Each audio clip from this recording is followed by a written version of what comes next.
Hello and welcome to the Champions League podcast from sportsbet.io. Every match day of the Champions League, we're going to be joined by the fantastic expert Rob Daly, who's going to take us through his thoughts ahead of some of the biggest games on the continent. It's a really interesting match day 3, Rob.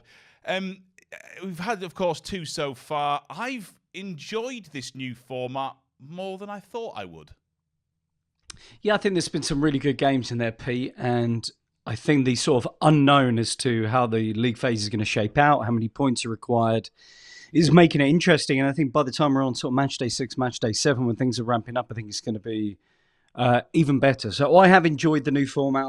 I think I probably would have been in the minority for wanting some kind of change. You know, having covered the competition for 12 years now and seen that the group stage maybe had gone a little bit stale in its format. I think this has reinvigorated the competition a little bit, and it's going to be interesting to see what happens that final match day when all 36 teams are playing at exactly the same time and the chaos of the league table. But we're a long way off that. We can just enjoy the games for what they are at this stage. We absolutely can, and we're old men, Rob, but we're not really old men, but I'd still use the old man phrase, a change is as good as a rest. And that's maybe perhaps where we're getting to. Absolutely right. Thanks for joining us, everyone, and we'll see you next time. Now to go and see my grandchildren. We'll start with Villa against Bologna. I mean, the brilliant Basque Unai Emery off the back of another win in the Premier League. Villa look absolutely superb. They've got a transfer policy that's worked. They have a plan. They look brilliant. They beat Fulham 3-1, and Fulham are no chumps at all, of course, at the moment. Villa are brilliant. Bologna a little flatter at the moment, though, and a couple of key players who are misfiring or not fit. Yeah, I mean, it's not been ideal for Bologna. The injury list that they have, it's been a big change in the summer anyway, with the new head coach coming in to replace Thiago Motta. You know, you look at the performance against Liverpool, and yes, they lost. And I know this is something that Vincenzo Italiano was getting into, the head coach, saying, look, we were able to leave Anfield with a head held high. That was the aim. We created chances and caused problems for Liverpool, and I totally agree with that. It wasn't a comfortable 2-0 win for Liverpool, as it might read on paper. At the same time, has that transferred into anything domestically? Not that we've seen. They're 13th in Serie A. They let a 2-goal lead slip at the weekend against Genoa to draw 2-2. So there are still big shortcomings there for Bologna, and given the way that Villa are playing, given the way they relish that home game against Bayern on match day 2, you know it's going to be another tough evening for them. That just a very quick word on that victory over Bayern Munich. I mean, one of the great nights at Villa Park, and I know Bayern can be a bit strange at times in this new system and this new style, but unbelievable result and further evidence as to why Unai Emery is one of the best managers in the world. And what a weapon as well, Pete, to have 2 proper number 9s. I mean, you look at the numbers at the moment. John Duran, who scored that remarkable winner. And I really like that goal because it was truly unique. Like, I can't think of many case examples of that kind of goal before, where you just kind of take it on the half volley, long ball forward, keeper off his line, lob him. Like, it was just a crazy goal. But he's got 6 goals. Ollie Watkins scored at the weekend. He's got 5. And this is just so dangerous for teams in this competition, because if Watkins isn't firing, they can put the both of them up front. They can swap them. And the other thing is, and it'd be a question almost put to you about Morgan Rogers, a player that Villa signed in January from Middlesbrough. Superb at the weekend. Yeah, superb at the weekend. Really good earlier in the season in a defeat to Arsenal. I mean, what a weapon that they've got now in him. And he looks like a player who's more than capable at the top of the game already. Yeah, I mean, very good for the under-21s as well. I'm going to embarrass myself here by saying I didn't massively rate Morgan Rogers at Middlesbrough, and I thought we absolutely that wasn't the objective of me talking about him, by the way. No, I know it wasn't. I thought, I really thought that we'd kind of had Villa for the amount of money that they gave us for him. He was clearly talented, but I felt he lacked concentration and focus. But that's good coaching as well. That's good coaching to look at the basic clay of a brilliant player and start to mould him. That's what good coaching is. I wasn't convinced by Morgan Rogers at Borough, but there is no doubt that since arriving at Aston Villa, he's been absolutely superb. He's been brilliant. And another situation in which we question whether or not I truly know what I'm talking about. Oh, well, that's a whole other show.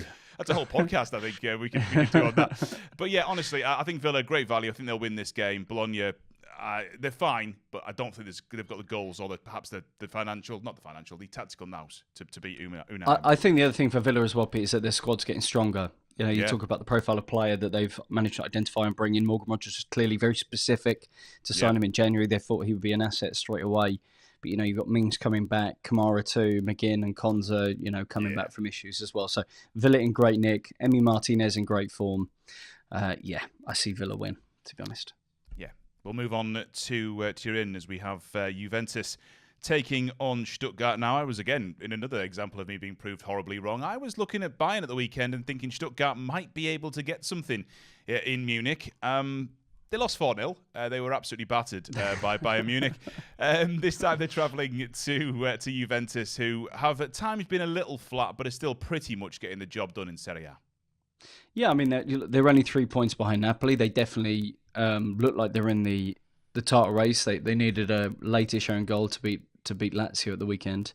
But I think this has been a really impressive start for Thiago Motta. And there was something so remarkable about their win in Leipzig on match day too. You know, they were down to 10 men. They'd lost their goalkeeper. Then they went 2-1 down. You think that this is over. You know, at Champions League level, you've lost that game, especially away from home. Yeah. And then for Dusan Vlahovic to score again, he was in that kind of little hot streak where he was banging in goals.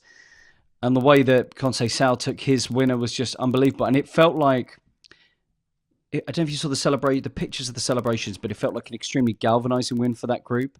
Right. To win in that manner, back in the Champions League, feel at home in the Champions League. So impressive. And I think it's a reason that Juventus will be going into this game extremely confident. Yeah, back-to-back games in the Champions League as well, where they've scored 3. I mean, at the moment, it seems very hard to stop them. And yeah, obviously, we mentioned Thiago Motta left Bologna in the summer, and he's doing a very good job so far at Juventus. It's a strange game, that one, because I kind of go, yeah, I think Juve will win it. And then you sort of go, well, what else? And you go, well, I think there's not a huge amount of stories in that one. There is, however, a lot more stories as Arsenal take on Shakhtar Donetsk. This is really fascinating, this one. Arsenal obviously have a very weird game against Bournemouth. Saliba, whether or not you believe he should have been sent off, was sent off. He will be eligible for this, but he's going to be missing for some big Premier League games for Mikel Arteta. And Shakhtar Donetsk, I mean, obviously beaten by Atalanta, a team who can pull off a surprise. Can they do it against this naive Arsenal? Well, Shakhtar, you know, I look at that game and it was a home match in inverted commas, but of course they're playing in Gelsenkirchen this year in the Champions League, 4th in Ukraine at the moment, and they drew. You know, I think that their draw with Bologna on Matchday 1 was actually quite a respectable result. I don't see much hope for them in truth, Pete. No.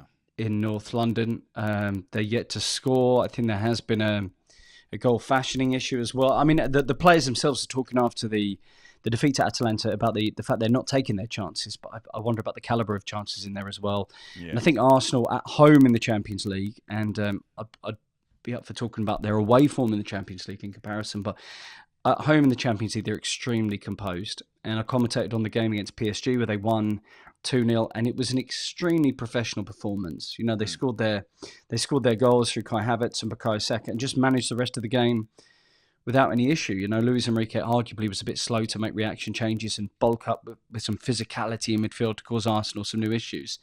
I think naive might be a bit harsh on Arsenal, but there is something about them still where they can do something like Saliba did at the weekend, kind of panic. And then, you know, there are 3 red cards. You know, my decision on the Saliba thing is whatever the on-field decision would have been, either yellow or red should have stood. That it probably wasn't one of those that fell outside the grey area that Hal Webb's gone on about. Yeah. But I still think at home in the Champions League they're just absolutely formidable. I mean, some of their players will be tired after, you know, playing with 10 men on Saturday night away at Bournemouth. They've got this injury list. Bukayo Saka wasn't available. Martin Odegaard's been out.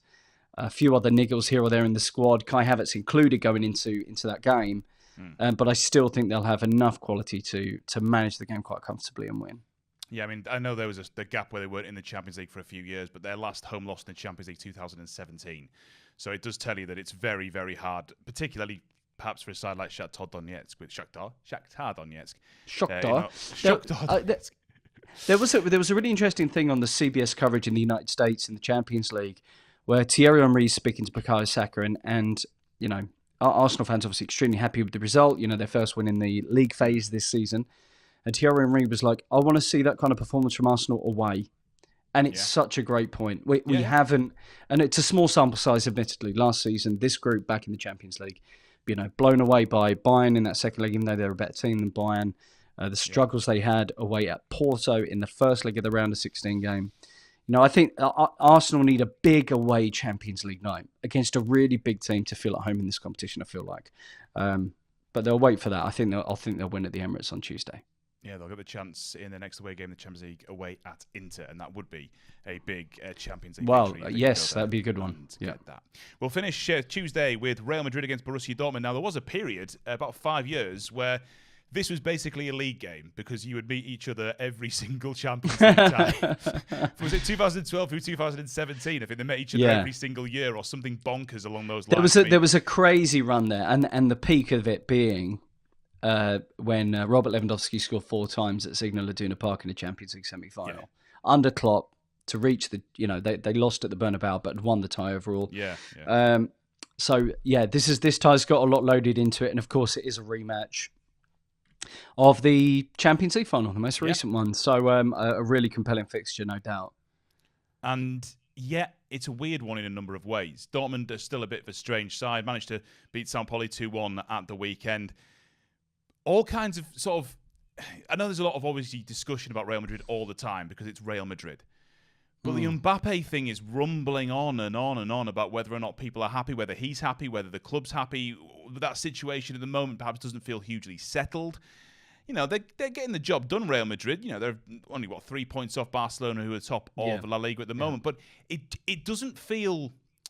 What's the phrase I'm looking for? It doesn't feel solid to me at Real Madrid, particularly at the moment.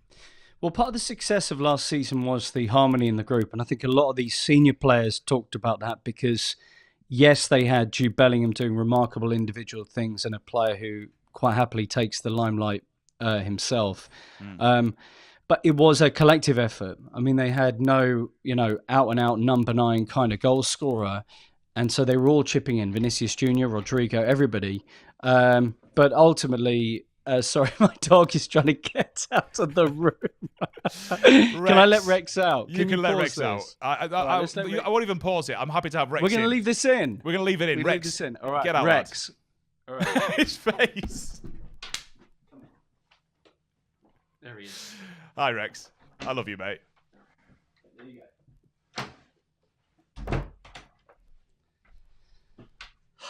Honestly, I mean, again, this is going to stay in the podcast, but let me send you the picture when you got up of Rex's face. It's absolutely brilliant. Anyway, let's get back onto Real Madrid Dortmund. I mean, as I was saying, the harmony in the group was part of their success last season. And when you bring in, a Galactico in the most conventional sense of the word, for some people the best player in the world in Kylian Mbappe, you might disrupt that harmony. Now, I think Real Madrid would have braced themselves for the noise. Whether there truly is any issues in the camp, I don't know. I'd be sceptical. They look pretty harmonious as they beat Celta Vigo away at the weekend. And a player I'd point to as well is Luka Modric. I mean, the best midfielder of his generation. It's just insane. Unbelievable. How he's still going, and the way he's in that, him and Scholes are really interesting, I think. This is maybe another conversation, but very similar to a certain extent, maybe not as players, although they're not too dissimilar, but just two guys who are mercurial, magical players, but who turn up to work and just kind of like, hello everyone, I'm just going to do something miraculous. Okay, I'm off home, see you later. Like, it's within 3 minutes, he'd done that at the weekend. I love him. He came off the bench and played that pass for Vinicius Jr. to score the winner. Absolutely, absolutely sensational. I think as long as they've got... I think the other thing with Real Madrid, part of the reason for their success over the past decade in this competition, winning multiple Champions League titles, is their ability to turn to those players off the bench. Now, Luka Modric, obviously, for a long time was established one of the first names on the team sheet, but I think that depth is one of their great strengths, and it was last season. You look at the goal scorers they had in the semi-finals last season. Danny Carvajal out for the season, it would appear, at right back, and injury is obviously an issue, and there's talk about whether they'll fast-track moves for various right backs, including Trent Alexander-Arnold, they're being linked with in the January window. But remember, this is going to be a team a bit wounded by what happened on match day 2. They lost away at Lille. They did look a little bit blunt in attack. There was some brilliant goalkeeping, but they just couldn't find a way through. It was their first defeat in the Champions League since losing to City in May 2023, a 4-0 thumping that day.